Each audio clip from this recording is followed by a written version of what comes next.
Is Paddy the Baddy actually good? It's pretty clear that Paddy is one of the more popular fighters in the UFC, and after victories over lower level opponents, there's just a ton of hype around his name. But quickly before we get the video started, for those of you who may not know, I'm Juicy MMA, I make opinionative MMA content, and if you guys enjoy videos similar to this, hit that subscribe button, that like button, and that post notification bell. But anyways, let's get into it.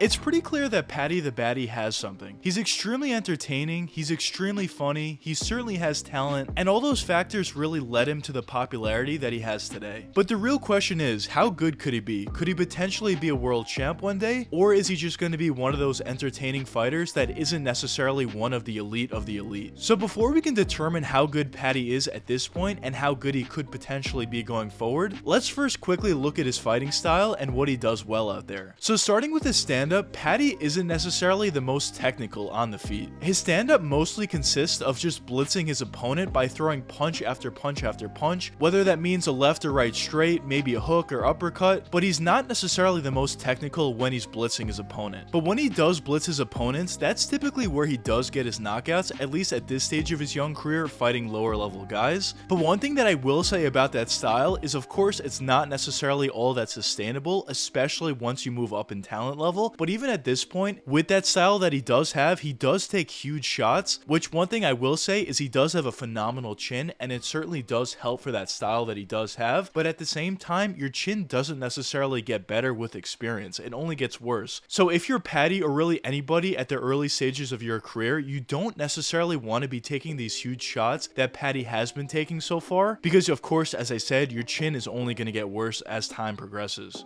So I certainly would like to see Paddy improve upon his stand-up as a whole, and especially with his kicks, because he certainly does have abilities to throw kicks to the lower calf or to the body or even to the head, but he doesn't necessarily throw it all that often, and I would like to see him improve upon his kicking game as well. But certainly the best aspect of Paddy's game is his ground game. Once the fight does get taken to the ground, Paddy does a phenomenal job at finding the submission, whether that means a rear naked choke, maybe an arm bar, a leg lock, whatever it is, or find the position where he can throw great ground and pound shots and finish the fight that way as well. But one thing that I would like to say is I would like to see Paddy improve upon his overall wrestling, especially his offensive wrestling, because it seems like early on into his UFC career, Paddy is pretty content with keeping the fight on the feet and just training with whatever fighter he is fighting, but it's obvious that Paddy's biggest strength is taking the fight to the ground and utilizing his jiu-jitsu, so I would like to see Paddy utilize his offensive wrestling in order to get the fight to the ground, where he could certainly have a much better time on the ground than he would have on the feet. Now, of course, in his last fight against Rodrigo Vargas, Paddy did do a really nice job at taking the fight to the ground and ended up submitting Rodrigo, which is great, and I certainly would like to see a lot more of that from Paddy, rather than being very reckless on the feet. Because of course, once the talent level does increase, that style isn't going to be as effective as it is currently. But it seems like the UFC is doing a really nice job at bringing Paddy along slowly by slowly increasing the level of talent that he is fighting, which would of course in turn give Paddy a lot more experience and a lot more opportunities to improve his game overall once he does fight that higher level talent. And I personally think that's the right way to do it, because it's pretty clear at this point that Paddy's a huge star for the UFC, and if you put him in there against a guy who's obviously a lot better than Paddy is, and Paddy does end up getting knocked out or just losing in decisive fashion, that's of course going to take a lot of the momentum and a lot of the popularity that he does have currently at this point. And it seems like the UFC is continuing with that slow pace for Paddy, as he does have his next fight booked against Jordan Levitt, where Paddy is a pretty sizable -400 favorite. But I'm just personally very interested to see what Paddy does end up doing in this upcoming fight, whether he stays content to stay on the feet and just trade, or whether he looks to take the fight to the ground and utilize that great jiu-jitsu of his, or utilize that ground and pound in order to try to finish the fight, or even just win the round. And I feel like whatever Paddy does end up going with in this next upcoming fight is going to be very telling to how good Paddy could potentially be going forward. Because at this point, I don't necessarily think Paddy is amazing, obviously, I think that's pretty clear, but at the same time, I do think he is pretty promising and he does have certain skills that I like. And those skills are, of course, his jiu-jitsu, as well as his general ground game, as well as a potential that he could improve on the feet. But one negative that I want to touch upon with Paddy is the fact that he gets so out of shape after each and every fight. Now, obviously, it hasn't affected him in terms of making weight, as in the UFC, he has made weight every time, but it kind of just shows a lack of professionalism, and it also certainly could affect him on fight night as well. Now, of course, it hasn't affected him so far, as most of his fights have ended relatively early, but if a certain fight does end up going the distance, it certainly could affect his gas tank, and he could gas out quicker than he typically would if he stayed in shape year round. And of course, even besides that, the fact that he's getting completely out of shape and just eating all day means that he's not working on his game during that time. And when you're as young of a fighter as Paddy is, it's extremely important to continuously work on your game each and every day in order to improve certain aspects of your game, and all that hard work that you do put in is truly how you get better over time. Now, I'm not necessarily saying that once camp does start that Paddy isn't working hard, because I know that he is, but I just think he needs to work on his game for a longer amount of time. And if he were to do so, I think he could certainly improve upon that stand-up game that he does have, and I personally think he probably will improve anyway, but maybe he can improve upon that more, or he can get better quicker if he were to train year-round. But overall, just to sum it up, I certainly think that Paddy does have the capability to be a star in terms of his personality, and I think at this point, to a certain perspective, he's already there. And there's also certain aspects of his fighting game that I do like, specifically his jiu-jitsu, and I certainly think that Paddy will improve as the years do progress. But in order for Paddy to reach that elite level, I think there's certain things that needs to change about his game, and I also think there's a lot of work that needs to be done, because at this point, I don't personally think that Paddy is anywhere near that elite level, but of course he's still very young and has plenty of time in order to get to that position. So we'll see what happens going forward with Paddy Pimblett. But anyways, let me know what you guys think in the comments. Do you think Paddy the Baddy could potentially be an elite fighter one day, or do you not think so? But anyways, I hope you guys enjoyed the video, and if you did enjoy it, check one of these two videos popping up now, and until the next time, peace out, guys.